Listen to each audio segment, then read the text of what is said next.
Guan Yu, Guandi, l'éveil du juste, la permanence du divin. Assis sur le socle du monde, il ne dort jamais. Ses paupières sont mi-closes, mais son regard transperce le temps. Il fut homme de chair, mais il est devenu esprit de vérité. Alors, le premier contact avec Didier, ça a été à la boutique. Un jour, j'ai vu Didier débarquer et il vient me voir et me dit Est-ce que vous pouvez faire une statue de 2,50 m ?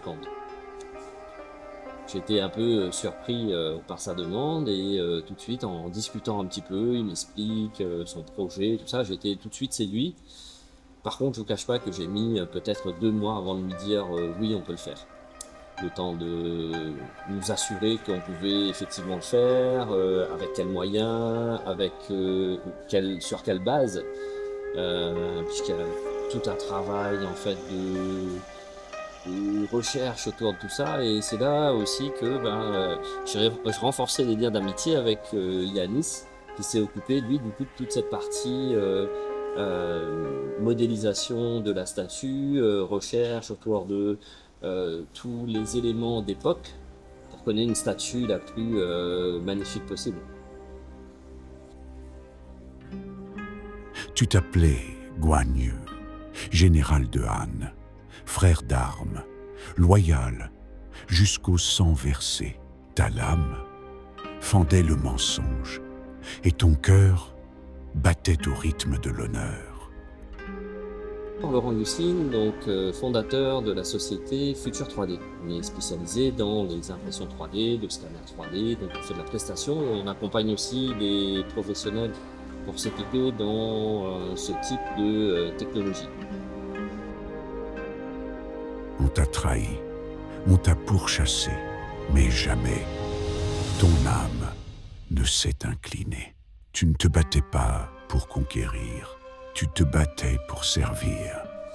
Donc sur ce projet de statue immense et un peu complexe, j'ai fait appel à un spécialiste des arts et un spécialiste de la modélisation pour nous assister.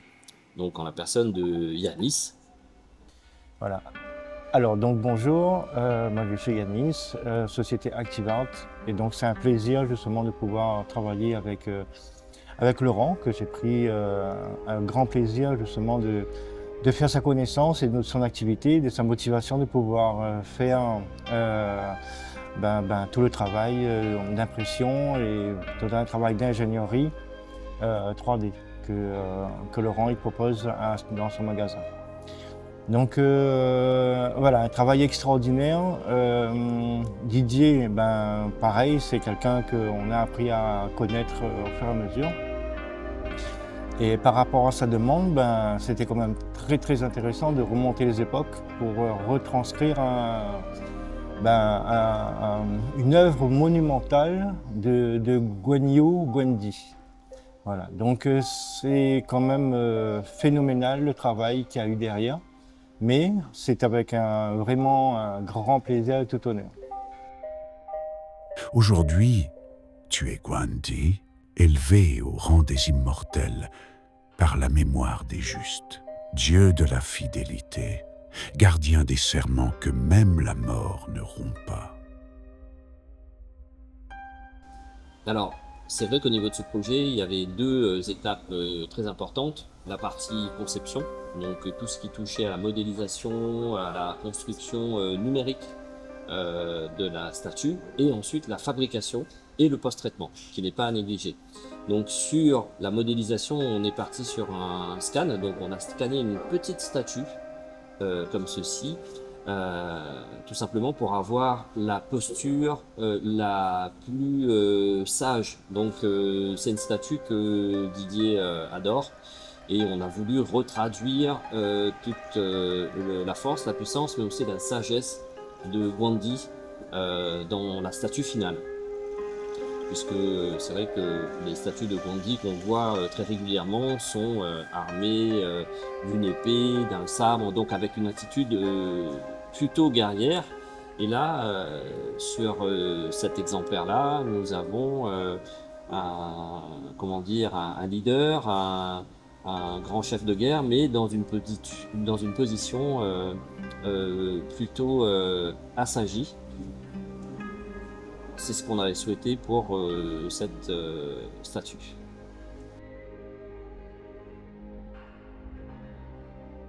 Ton armure n'est plus de fer.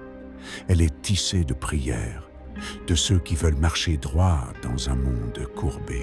Ton dragon ne crache plus le feu. Il protège ceux qui honoreront la parole donnée. Donc le choix de la statue, de la posture, d'un commun accord avec Didier, il nous a amené une petite statue qu'il adorait. Et sur cette statue, justement, Gandhi, il a une posture plutôt sage, pas cette attitude de guerrière qu'on voit souvent, avec le visage un peu énervé. Donc, pour être la pièce maîtresse d'un temple, du coup, c'était tout approprié d'avoir ce colosse très sage et qui impose juste avec sa présence.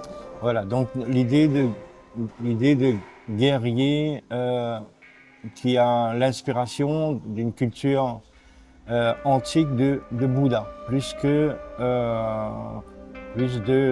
justement de caractère violent et voilà, incompréhensible des fois. Chaque pli de ta robe est un fleuve d'histoire. Chaque trait de ton visage est une montagne de courage. Ta barbe n'est pas vieillesse, c'est l'âge de la sagesse sans fin. Toute cette phase de modélisation, elle a duré à peu près 1 mois et le temps d'avoir la statue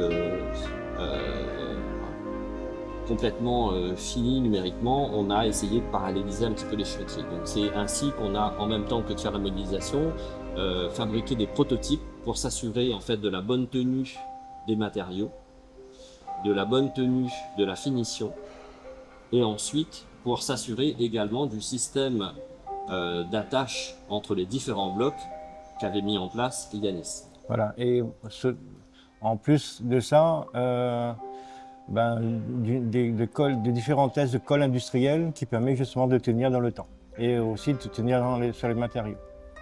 Voilà, donc on a une statue qui a un découpage en plus de 300 morceaux et assemblés avec des tourillons, et les tourillons, il y en a plus de 3000 pour pouvoir justement les emboîter correctement.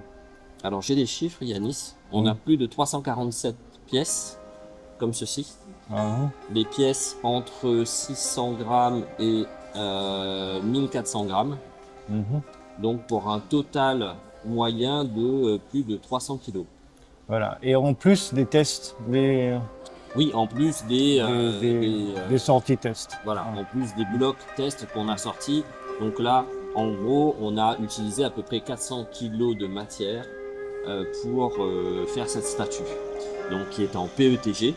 Et ce qu'il faut savoir, c'est que on a voulu mettre à l'intérieur de cette statue du PETG qui a été recyclé. On n'a pas pu le faire malheureusement pour des raisons de budget, toute la statue en matière recyclée. Mais il faut savoir qu'à l'intérieur, il y a un petit cœur de PETG recyclé qui réside. Voilà, exactement. Ô Gandhi, toi que les marchands honoreront pour ta droiture, toi que les temples accueillent pour ta grandeur, toi que les guerriers respectent plus que l'épée, règne sans armes, sur le trône invisible des consciences éveillées. Alors la petite anecdote, Yannis, sur les 3000 tourillons, c'est qu'au départ, effectivement, on était parti sur des tourillons classiques en bois, comme ceci, que vous voyez. Voilà. Et puis très vite, il y a eu de la rupture chez les fournisseurs, et donc on est passé aux tourillons plastiques. Donc on a fabriqué nous-mêmes sur les imprimantes nos propres tourillons. Voilà. Une rose a été déposée à tes pieds. Ce n'est pas une offrande, c'est un serment, que jamais nous ne trahirons l'esprit de ton nom. Guan Yu fut l'homme, Gandhi est le souffle, et dans chaque acte d'honneur, c'est toi qui vis, pour l'éternité. une fois que les tests ont été réalisés et ensuite validés, nous avons lancé la production. Donc la production qui a duré à peu près 3 mois. Au début, on avait en ligne 3-4 machines.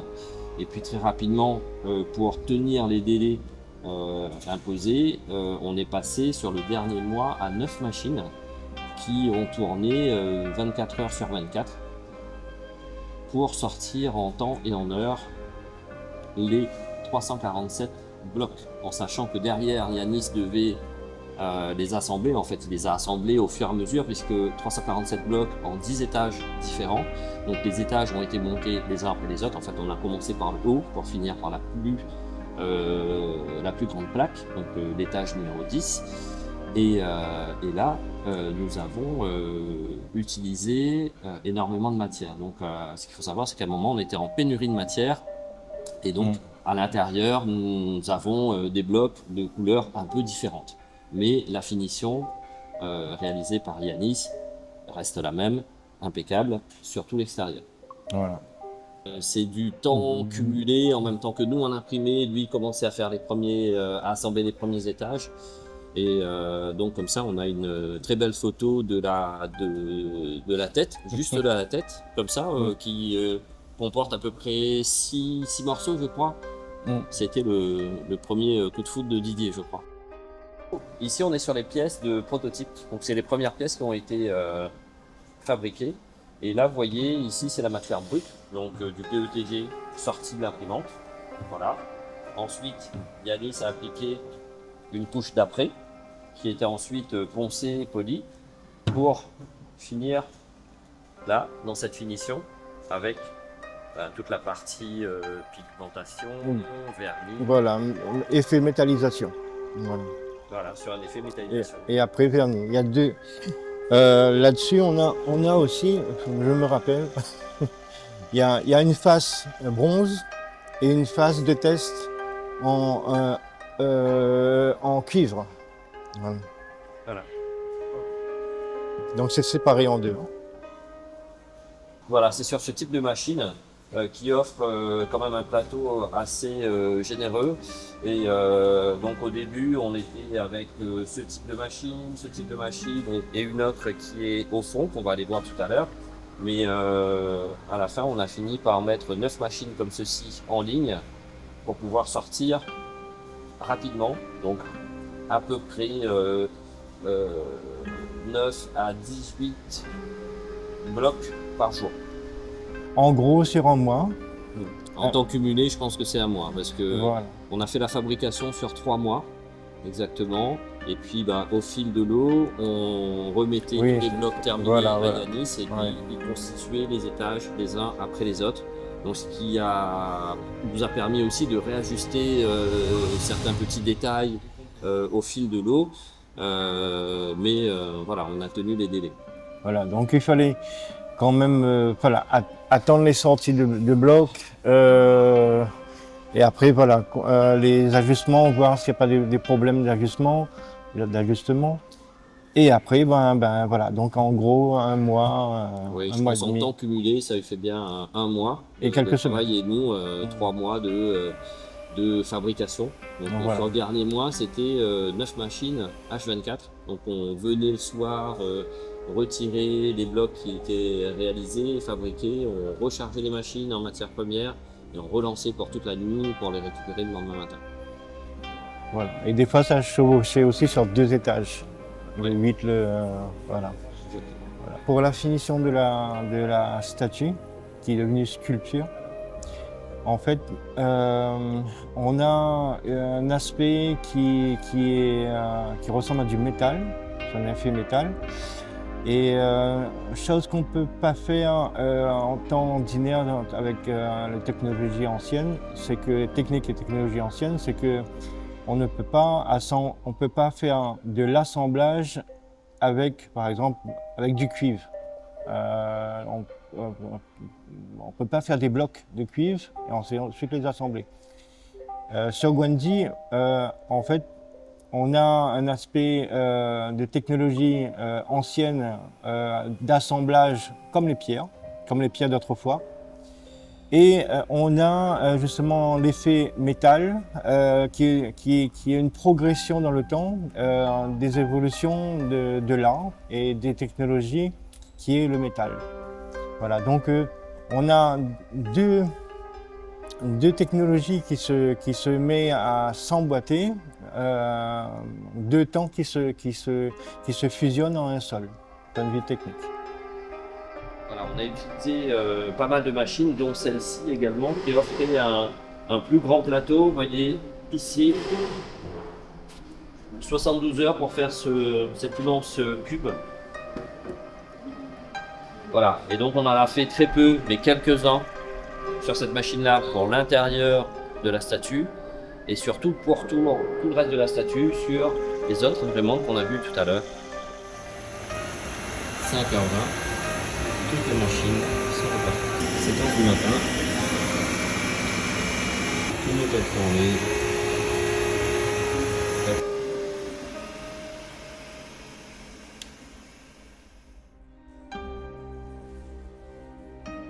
Guan Yu fut l'homme, Guan Di est le souffle, et dans chaque acte d'honneur, c'est toi qui vis pour l'éternité.